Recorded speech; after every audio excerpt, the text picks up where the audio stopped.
तो अब बारी अकाउंट में कुछ और टर्म्स की जानकारी लेने की, जैसे फाइनेंशियल ईयर। फाइनेंशियल ईयर क्या होता है ये हम समझेंगे। पार्ट 8 में मैं सतीश आप सबका स्वागत करता हूँ।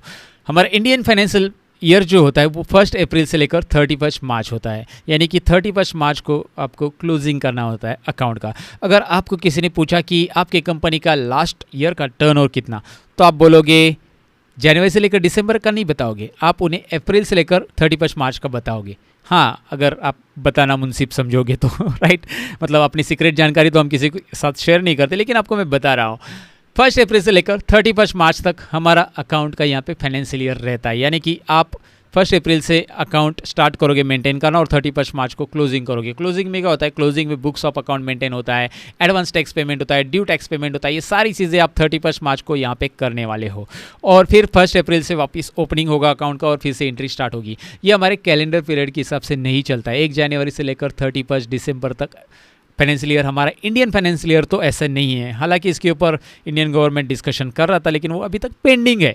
लेकिन फाइनेंशियल ईयर याद रखिए 1 अप्रैल से 31 मार्च। 31 मार्च को होता है क्लोजिंग बुक्स ऑफ अकाउंट। इसमें बैलेंस शीट प्रिपेयर करना, ट्रायल बैलेंस बनाना वगैरह सारी चीज़ें होती है, जिसके बारे में हम फाइनल अकाउंट के बारे में आगे जानने वाले हैं।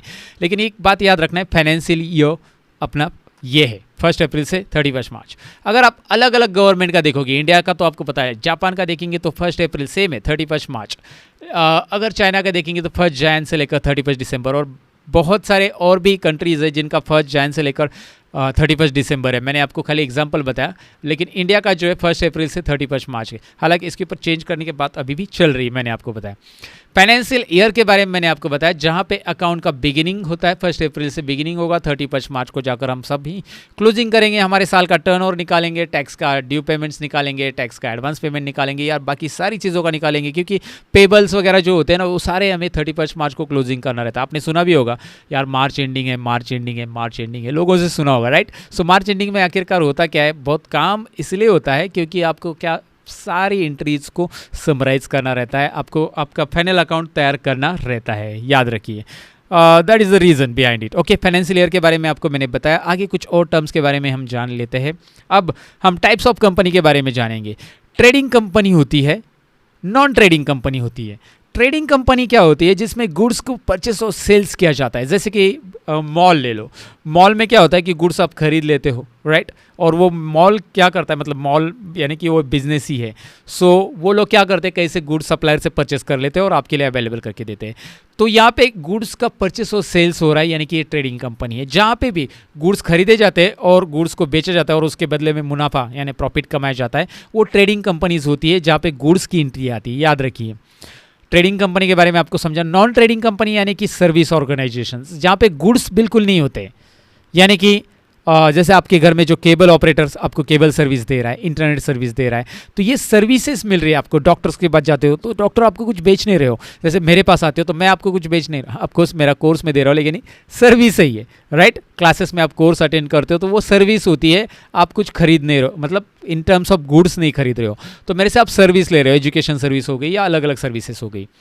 तो ये जो सर्विसेज होती है वो सभी नॉन ट्रेडिंग कंपनी होती है, जहाँ पे बस अकाउंट का ही रिकॉर्ड मेंटेन किया जाता है, और ट्रेडिंग में अकाउंट विथ इन्वेंट्री आता है। याद रखिए मैं क्या बोल रहा हूँ, ट्रेडिंग कंपनी के अंदर स्टॉक का रिकॉर्ड भी मेंटेन करना पड़ता है, उसके ऊपर जीएसटी आएगा तो गुड्स का जीएसटी भी ऐड करना पड़ता है हमें। हाँ, गुड्स के ऊपर जो टैक्स होता है जीएसटी वहाँ पे आ जाएगा ट्रेडिंग कंपनी में, लेकिन नॉन ट्रेडिंग में भी टैक्स आता है, वो सर्विस टैक्स आता है, जो कि जीएसटी में गुड्स एंड सर्विसेज टैक्स ऐसा वर्ड है, आपने सुना भी होगा गुड्स एंड सर्विसेज टैक्स।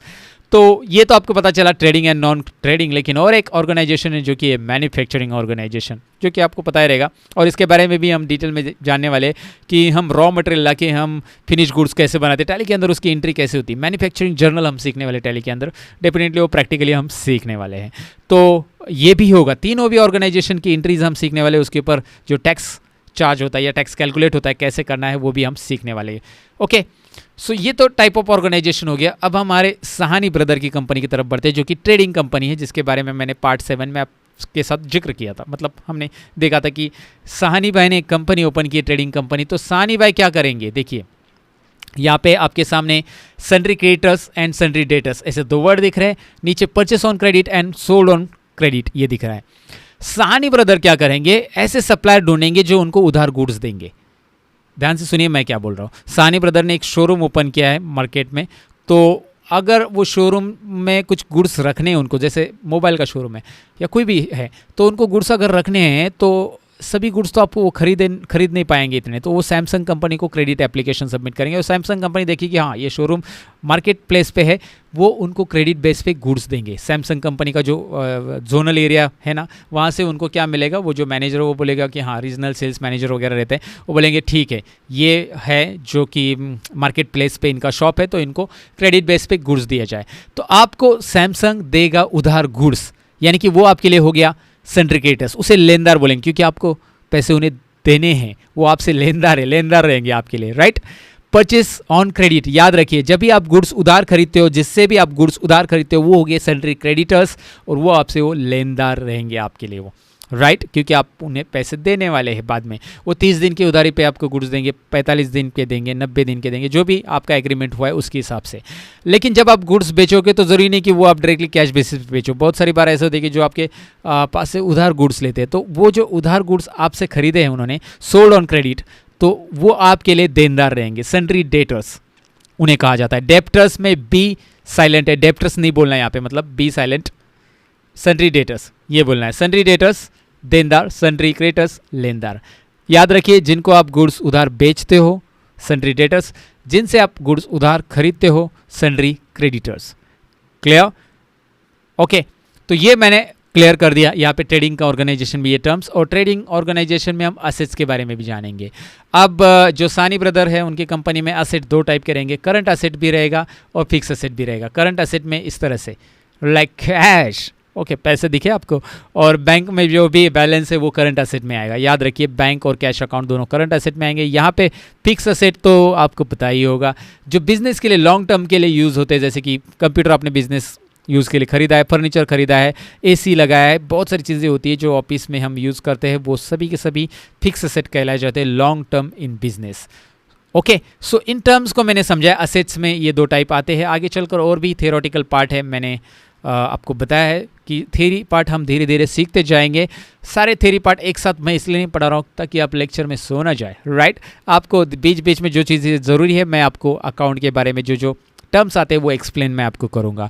अब प्रैक्टिकली हम देखने वाले टैली के अंदर कुछ और चीज़ें आगे के पार्ट में। फिलहाल थियोरेटिकल इतना ही था, जिसमें मैंने आपको फाइनेंशियल ईयर बताया, आपको क्रेडिटर और डेटर का डिफरेंस बताया, और असेट्स में भी आपको ये चीज़ें मैंने बताई। Thank you very much for watching this part. मिलते हैं अगले पार्ट में कुछ प्रैक्टिकल टॉपिक के साथ। Bye bye guides.